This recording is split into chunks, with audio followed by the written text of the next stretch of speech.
Assalamualaikum warahmatullahi wabarakatuh. Alhamdulillahirrabbilalamin. Puji syukur kehadirat Allah Subhanahu wa Ta'ala yang telah melimpahkan nikmatnya kepada kita, sehingga pada hari ini kita masih diberi kesehatan untuk mencari ilmu. Sebelum kita mulai pelajaran pada hari ini, silakan kalian pause video ini dan berdoa terlebih dahulu. Semoga apa yang kita pelajari pada hari ini bisa bermanfaat.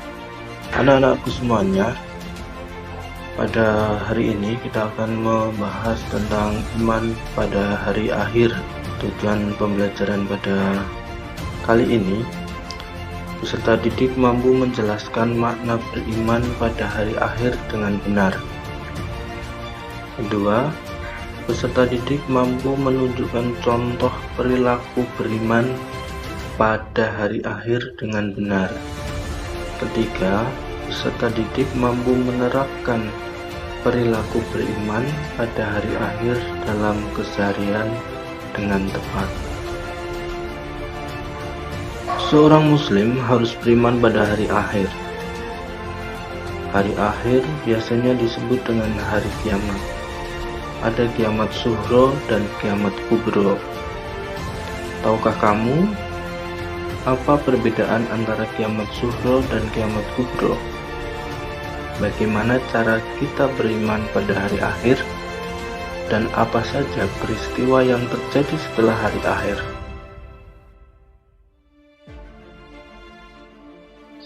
Pengertian iman pada hari akhir. Di dalam surat Al-Hajj ayat 7 disebutkan, wa anna as-sa'ata atiyatun la raiba fiha wa anna Allaha yab'atsu man fil qubur. Dan sungguh hari kiamat itu pasti datang, tidak ada keraguan padanya, dan sungguh Allah akan membangkitkan siapapun yang ada di dalam kubur.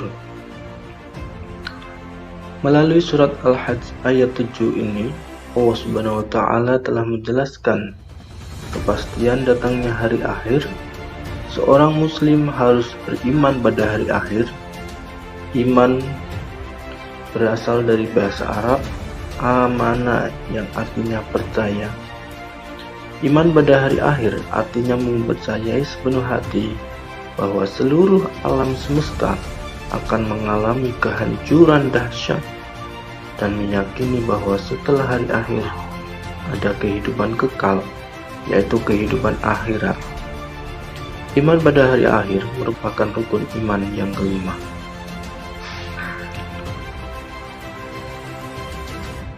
Tanda-tanda hari akhir.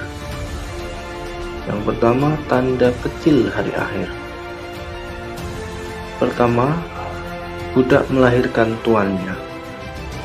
Kedua, ilmu agama sudah dianggap tidak penting. Ketiga, perzinaan dilakukan secara terang-terangan. Keempat, minuman keras merajalela dan dinikmati oleh banyak manusia. Kelima, jumlah wanita lebih banyak daripada laki-laki. 6. Terjadi peperangan yang berkepanjangan antar umat Islam. 7. Terjadi banyak fitnah dan pembunuhan. Dan 8. Banyak orang soleh yang meninggal dunia. Sedangkan tanda besar hari akhir adalah Al-Quran lenyap dari mushaf dan hati umat manusia. Ya'jud dan Ma'jud muncul dan berbuat kerusakan di seluruh bumi. Ka'bah rusak. Munculnya Imam Mahdi atau pemimpin yang adil. Keluarnya Dajjal Al-Masih atau pemimpin kejahatan. Nabi Isa alaihissalam turun ke bumi untuk memusnahkan Dajjal. dan menegakkan risalah Nabi Muhammad SAW. Muncul binatang yang dapat berbicara untuk mengingatkan kembali kepada Allah Subhanahu wa Ta'ala, dan matahari terbit dari sebelah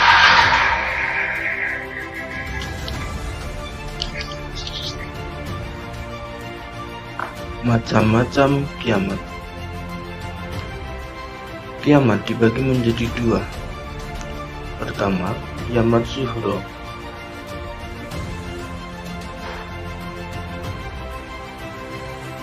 Setiap manusia akan mengalami kematian. Kematian merupakan contoh kiamat sughra. Setiap makhluk yang bernyawa akan mengalami kematian. Kullu nafsin dha'iqatul maut. Setiap yang bernyawa akan merasakan mati. Surat Ali Imran ayat 185. Kiamat sughra artinya kiamat kecil. Kiamat sughra adalah kiamat yang terjadi dalam skala kecil, seperti rusaknya sebagian kecil muka bumi dan berakhirnya kehidupan tiap-tiap makhluk. Contoh kiamat sughra lainnya seperti bencana gempa, longsor, kebakaran hutan, dan lain-lain. Kiamat yang kedua adalah kiamat kubro. Kiamat kubro artinya kiamat besar. Kiamat kubro merupakan peristiwa hancurnya seluruh alam semesta beserta isinya. Kedatangan kiamat kubro ditandai tiupan sangkakala oleh malaikat Israfil. Malaikat Israfil akan meniup sangkakala sebanyak 2 kali. Pada tiupan pertama, seluruh alam semesta beserta makhluknya akan mengalami kehancuran, dan pada tiupan kedua manusia akan dibangkitkan kembali untuk dikumpulkan di padang mahsyar.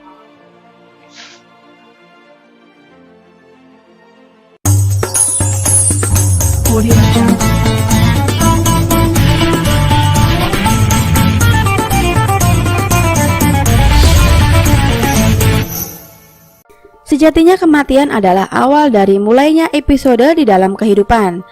Bukanlah menjadi kemusnahan, melainkan suatu perbaharuan serta perpindahan awal hidup sebenarnya. Kehidupan setelah mati menurut Islam, mati merupakan sesuatu yang pasti untuk setiap makhluk yang bernyawa. Seperti itulah firman Allah Subhanahu wa Ta'ala. Kehidupan yang dijalani di dunia ini hanyalah sebuah permainan dan tempat singgah untuk sementara saja. Dalam dunia Islam, kita mempercayai adanya kehidupan setelah mati. Berikut ini adalah 8 tahap kehidupan setelah mati menurut Islam.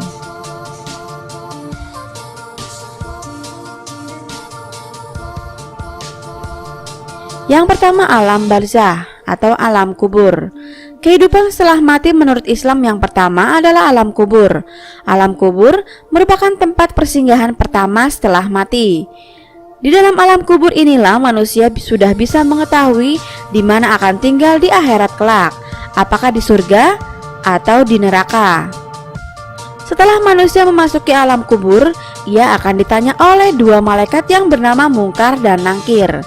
Malaikat itu menanyakan tentang siapa Tuhan si mayit, apa agamanya, apa kitab yang menjadi pedomannya, dan siapa nabinya.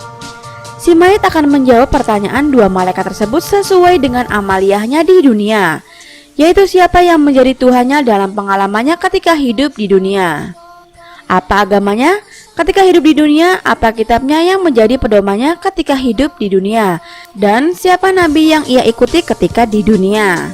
Semua pertanyaan itu akan dijawab sesuai dengan pengamalan ketika hidup di dunia, sehingga tidak bisa direkayasa.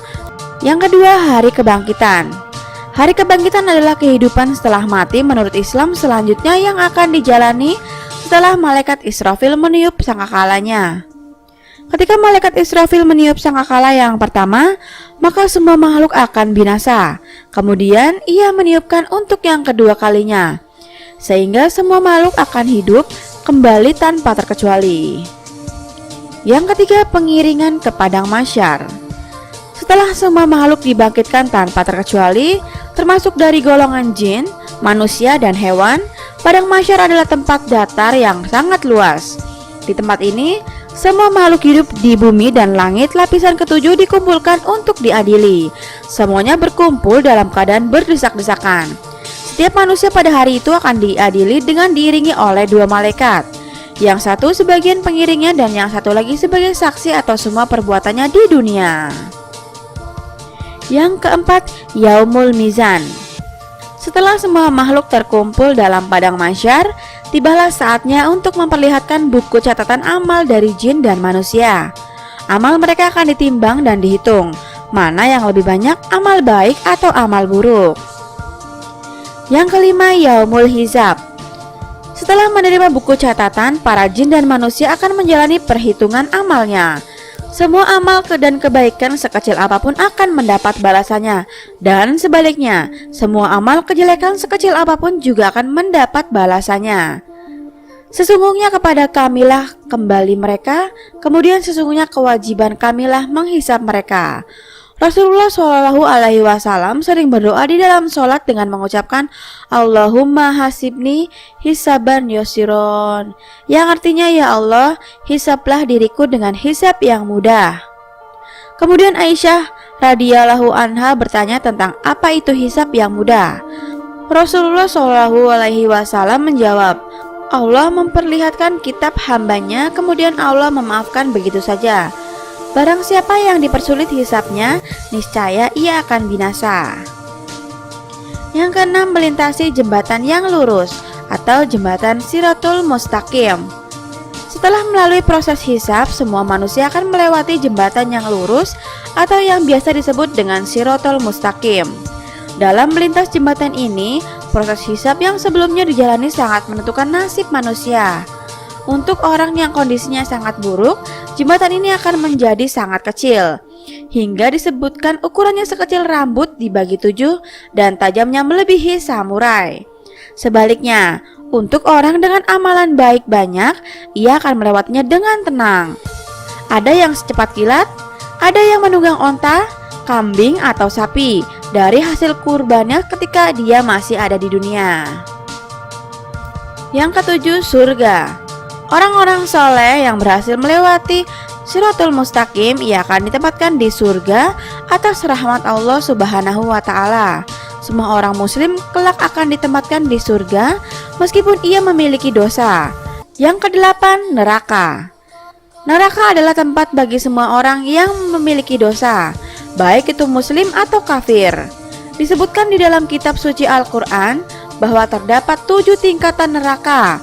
Hal ini sebagaimana firman Allah Subhanahu wa Ta'ala. Tiap-tiap pintu telah ditentukan untuk golongan yang tertentu bagi mereka. Golongan yang dimaksud adalah orang-orang kafir, munafik, dan setan. Jarak antara satu pintu dengan pintu yang lainnya adalah 500 tahun dan 700 tahun perjalanan. Dan di setiap pintu ada azab berlipat ganda.